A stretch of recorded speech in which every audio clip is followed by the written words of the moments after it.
बातमी महत्त्वाची आहे। गृह खात्याचा असंवेदनशीलपणा कारभार सुरू आहे असं संजय राऊत म्हणतात। फलटणमधील डॉक्टर आत्महत्या प्रकरणावरती संजय राऊत यांची ही प्रतिक्रिया आहे। पोलीस पक्षाचे चाकर असल्यासारखं वागवलं जाते असंही राऊतांनी म्हटलंय। तर पालघरमध्ये साधू मारले गेले तेव्हा गप्प होता असं बन यांनी पलटवार केलाय। फलटण प्रकरणावरती बन यांचा राऊतांवर हा पलटवार आहे।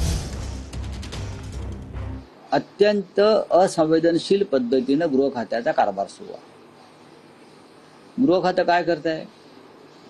विरोधकांवर पाळत ठेवणं, विरोधकांचे फोन टॅप करणं, पोलिसांना विरोधकांच्या मागे लावणं। पोलिसांची जी व्यवस्था आहे ती या राज्यातल्या कायदा आणि सुव्यवस्थेच्या संदर्भात उत्तम काम करण्यासाठी आहे। पण पोलीस हे आमच्या पक्षाचे चाकर आणि नोकर आहेत। अशा पद्धतीने त्यांना राबवलं जात असेल तर फलटण आणि मुंबई सारख्या दुर्घटना सतत घडत राहतील। महाराष्ट्रामध्ये देवाभाऊंच्या नेतृत्वात लोकांनी निवडून दिलेलं कायद्याचं राज्य आहे। फलटण प्रकरणात योग्य ती चौकशी होऊन दोषींवर कारवाई केली जाईल, कुणालाही सोडलं जाणार नाही। हे उद्धवजींचं सरकार नाही।